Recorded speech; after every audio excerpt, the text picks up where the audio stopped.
Hello everyone, it's Glory here and you're welcome to Glorious Sewing. In this video, I'll show you how to cut a perfect native wear with a perfect neckline, shoulder slope and perfect armhole. If that's what you're interested in, let's dive into the video. Don't forget to like, subscribe and drop your comments. So we're starting with the front part of this pattern. So I follow my fabric into two. From the starting point line, I'm marking out my full length, which is 35 inches. So do the same, just place your tape from the starting point line and mark your full length. And that's I connected my lines together.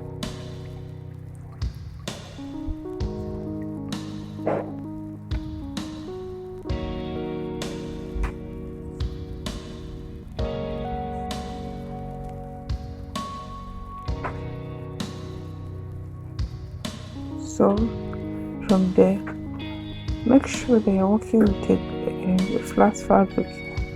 Iron very well because snitto will stop about neatness. That's what gives the perfect fit. So I'm cutting out my length because I want to cut the front and back together. So you just make sure that what you folded is if your chest or abdomen is bigger, use that as a guide in folding your fabric. So if the abdomen is bigger or your chest is bigger, divide your chest by 4 inches or abdomen by 4 inches and then add your sewing allowance and then add an extra. If you're using I'm using 1.5 inches for my sewing allowance, then I can add an extra 1 inches for my slits, for my side slits listening top. So that should be a guide to how you're going to fold your fabrics. Also, I'm cutting out the front part of the pattern. Like I'm just cutting it out like this. I want to cut the back too and then place them together. So just follow the video, you understand what I'm saying. So here I've cut out the front part of my fabrics of my pattern, and then to cut the back I folded it into two as well, as you can see from the video, and then I'm placing the front pattern to the back, making sure that everything is equal. So just equalize everything you get, make sure that you can then use your iron to press it down, because for snitto wear, to get perfect snitto wear, you have to work with your iron. Like you need it to be neat so you're going to see clearly. So because I'm working for I'm saying for an adult, you're going to add an extra 4 inches to the length for the back you get. So for the front I used 35 inches, so 35 plus 4 inches, that should be giving me 39 inches. So for the back I'm cutting a full length of 35 inches from starting 39 inches from the starting point line you get. Yeah, so you just add an extra 4 inches. That's what I'm showing you. So from there I added extra 4 inches. Note, I added extra 2 inches to the front while cutting it for my hemming. Like I cut 35 inches plus 2 inches extra for my front for the hemming allowance, and then for the back I'm cutting it with an extra 4 inches you get. So just cut it out, and then this is my front and back placed together like you will see. So the extra 4 inches here at the down part, and from my starting point line I'll measure that 2.5 inches. That will be for my shoulder slope, and then I'm marking out my shoulder measurement. My shoulder is 17.5 inches divided by 2. That should be giving me 8.75.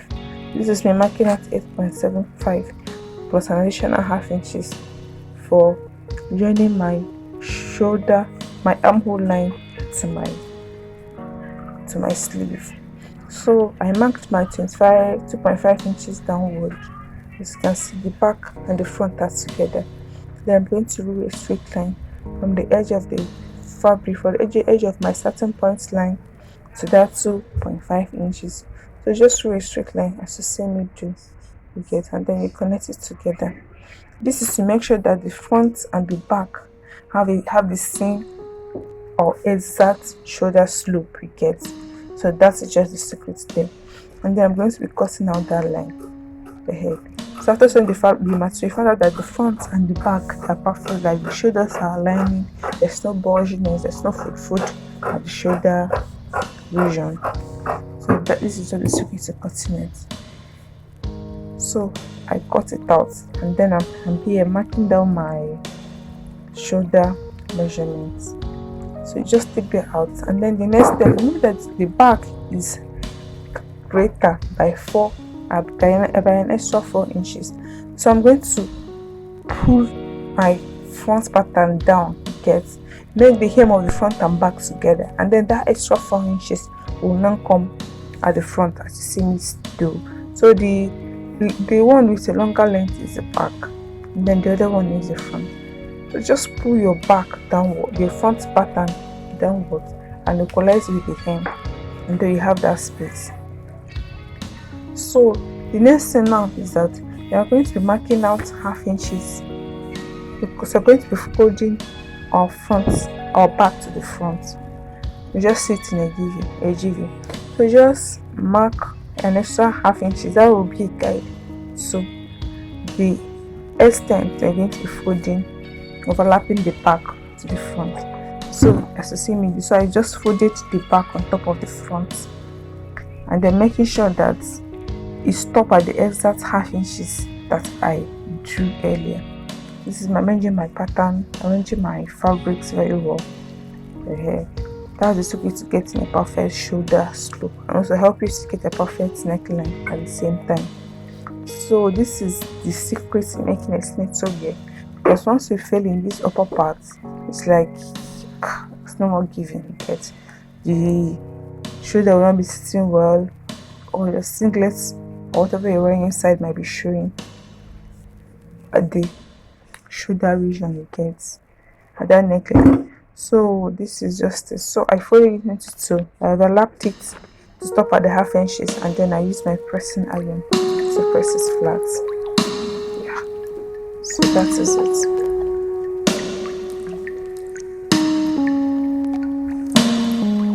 Just follow as I'm doing. Find out that it's very simple to make it simple. It's not hard. This is the best way I can explain this here. So yeah, just iron this down, and then we'll continue the rest of our measurements. So I'm marking my shoulder line, which is 8.75, plus an additional half inch. That should be 9.25. So I measured it out, and that's a 9.25. I'm going to be taking it down as my armhole. So it's 0.75, then an extra half inches. Just trying to get the perfect line. So I'm going to mark down that shoulder downwards too. Just have a straight line from ankle and armhole. And that's what I drew down here. And then I'll be connecting my lines together. I connected my lines together here. And that is going to be my armhole line. It's going to be a guide armhole line. I'm just trying to verify if everything is perfect, like the line of drew is straight. So yeah. Then I connected my lines together. This is now my armhole line. Yeah. And then at that middle point, I'm going to come in by half inches. That should be a guide. So I'm coming in by half inches there. And then I divided my chest line into by 4. I drew it with an extra 1.5 inches for my sewing allowance. Then that is a guide to me drawing my armhole. So I'm going to use my curve to connect the lines together. But I found out that my curve was not reaching the 3 points together, like the 3 points I drew, like from the beginning of the armhole line to the extra half to the half inch side, took inside, and then to my chest measurements. So I resorted into using a free hand to connect it together. Important if your French curve or pattern master can connect the lines together feel free to use it. Although this thing, this line I'm marking now is going to be for my front, like for the front part of the snitto outfit. I'm going to cut it using these half inches I gave in, and then for the back, I'm going to cut it using the straight line I drew earlier. You're going to see that when I'm cutting it out. And then we continued to mark our line. Yeah, this is my chest. I'm taking that same measurement down because it's for someone that doesn't have abdomen. For someone that have big tummy, I'm going to use the tummy measurement and place it at the same measurement at the chest line. Because this is for someone that has a flat tummy. So I'm using chest measurements to get abdomen. You can leave it to be a straight line. Some people that just want it to be straight. And then for my hemming allowance, I'm coming up by 8.5 and 9 inches for my side slits. So yeah, that's what I'm doing here. So I add an extra inches to get my slits. I have to get slits by each sides of this senator ring. So I tend to come in by half inches. I was at my 7.5 here, just to give it a little bit of shape. I can leave it straight if you want. Just wanted to give my little curve. That's what I give onto this thing. You can leave it straight. Some people like it straight. So it all depends on your preference. So just play around with it. You get. Important thing is that it's giving you the fitting that you want and it's perfect for you. So yeah, this is it. As simple as that. Remember we cut our front and our back together. You get. And then we're coming to the neck region, neck hole. So I'm using, for my width, I used 2.5 inches. For my depth, as I'm marking now, I use 4.5 inches. Because I'm doing this for someone with a round neck of 17 inches. For instance, to ask people are usually from the range of 16 and a half, 17 inches. That's not your client do. So for this person, I'm using person armhole is 17 and a half inches. So I mark it down and then I blend my lines together. You can see how I cupped the other end because the armhole also continues from there. Yeah, cup it and then I'm trying to measure my round armhole, my round neck hole, sorry. So for the round neck hole, let's divide it by 2. So 17 divided by 2. That should give me 8.5. But I'm trying to make sure that the round I'm having there equals 8.5. Yeah, or 8.25 because I'm going to be piping it. So yeah, I measured this and that was it. So yeah, I felt like it was small. I needed it again, like show what I'm getting.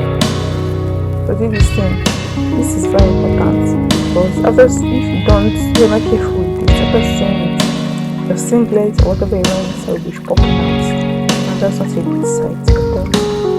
So take your time, draw your line, and then just make sure that you have the same thing.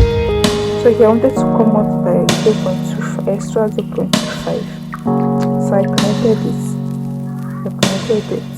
Then yeah, this is how to increase or reduce your neckline after marking. So this is how to increase or reduce your neckline. Like I came down by just 0.25, but if it's deeper you can go up and keep measuring to get your precise measurement. But I'll advise not to tamper with this place now that my hand is. Don't increase that side very well because that could be showing the same way or something. So yeah, just use 2.5 inches for the width and then I use 4.5 inches. As you can see, this me measuring how to use 4.5 inches. But later I either consist with the first line I drew. Yeah, the extra 2.25 I found that this was not necessary. So So here I'm going to open it in. You see how I'm placing my scissors. I lifted the lapel up before cutting it at the same. But you don't need to cut like the two pieces together exactly. Laying flat. Just place your scissors under it and then cut, and then carefully cut it. You see after cutting, you find out that you see a background fabric under. That's how your other should be as well. Yeah, so it's perfect. Neck hook.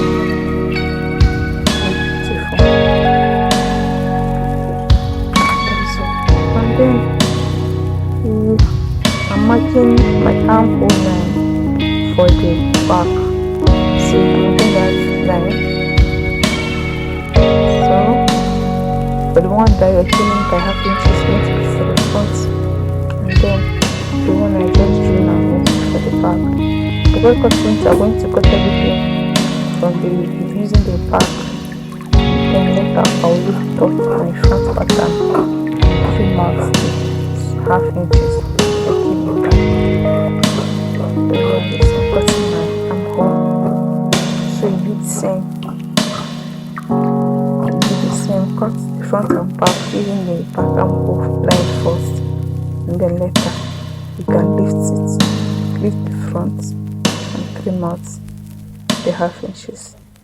Yeah, that's what I'm doing. I'm trying to pick the front, and then don't forget that the front line starts from the tip.